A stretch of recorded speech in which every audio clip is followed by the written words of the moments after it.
नमस्कार दोस्तों, आपके YouTube चैनल हॉरर टेल्स इन हिंदी में आपका स्वागत है। तो दोस्तों, कानों पर ईयरफोन लगाकर सुनिए इस भूतिया कहानी को। तो करते हैं इस कहानी को स्टार्ट। दोस्तों, मेरा नाम सुमित है। मैं यूपी के छोटे से गांव का रहने वाला हूं। मेरी पढ़ाई कंप्लीट हो चुकी थी और मैं नौकरी की तलाश में फिर रहा था। मुझे नौकरी तलाशने के लिए गांव से 40 किलोमीटर दूर शहर में जाना पड़ता था। मुझे नौकरी भी मिल जाती है और मेरा यह नौकरी का पहला दिन था।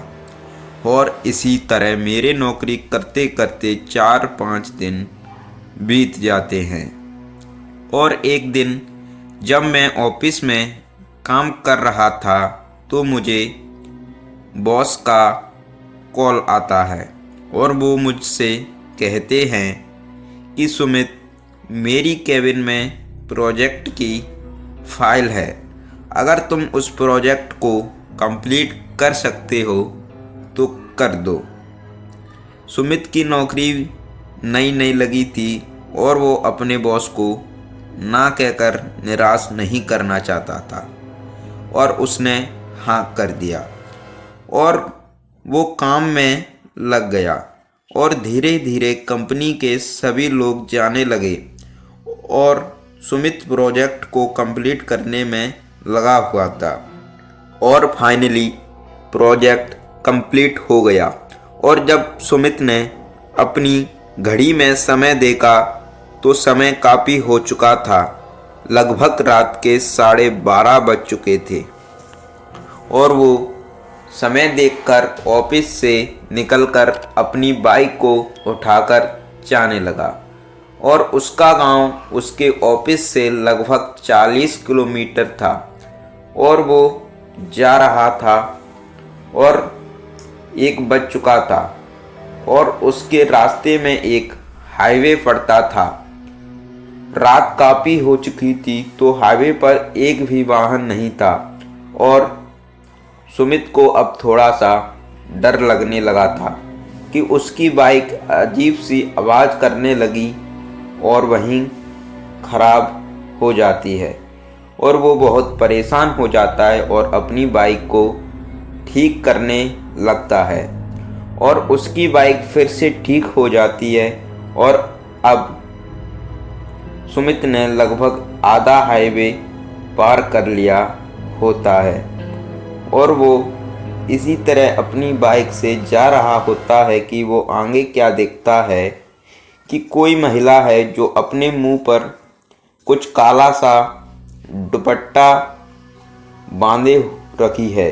जैसे ही सुमित उसे देखता है तो वो सोचता है कि इतनी रात को सुनसान हाईवे पर यह महिला क्या कर रही है।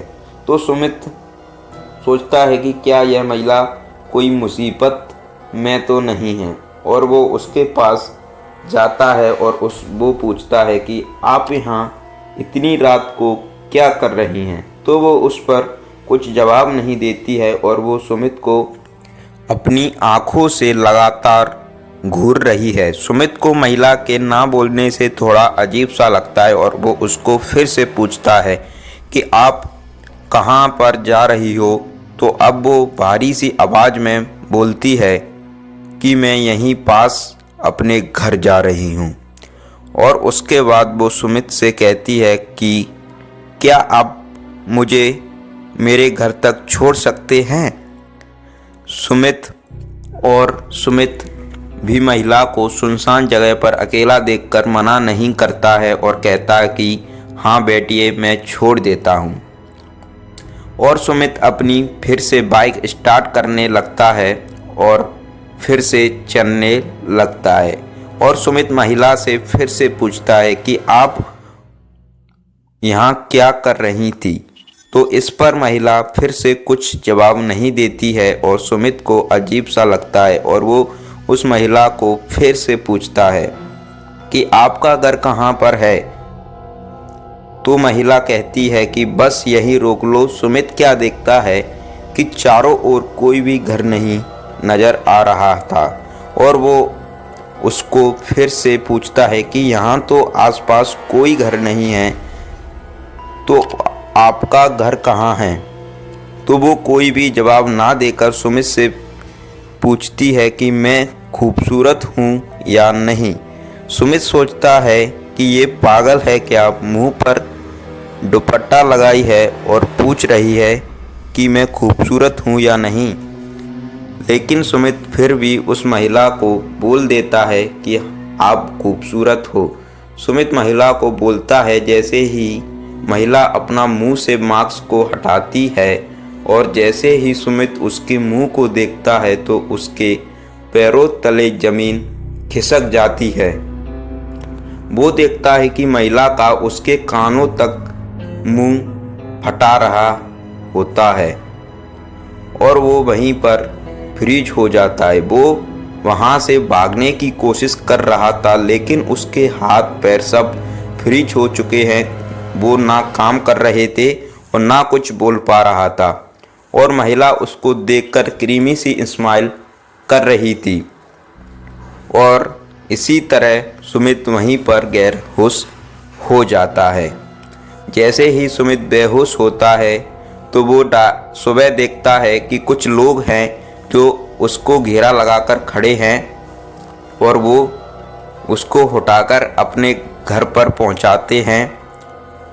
और सुमित 4-5 दिन तक डिप्रेशन में चला जाता है और वो उसके बाद जब फिर से काम के लिए उसी रोड से जाता है तो उसके दोस्त बताते हैं कि यह महिला तेरा भाग्य थे, क्योंकि इस महिला ने तुझसे पूछा था कि मैं सुंदर हूँ या नहीं। अगर तू ये बोलता कि आप नहीं हो तो तुझे कुछ भी हो सकता था। तो कैसी लगी आज की कहानी, मिलते हैं दूसरी कहानी पर। तो बने रहिएगा इस चैनल पर और सब्सक्राइब जरूर कीजिए।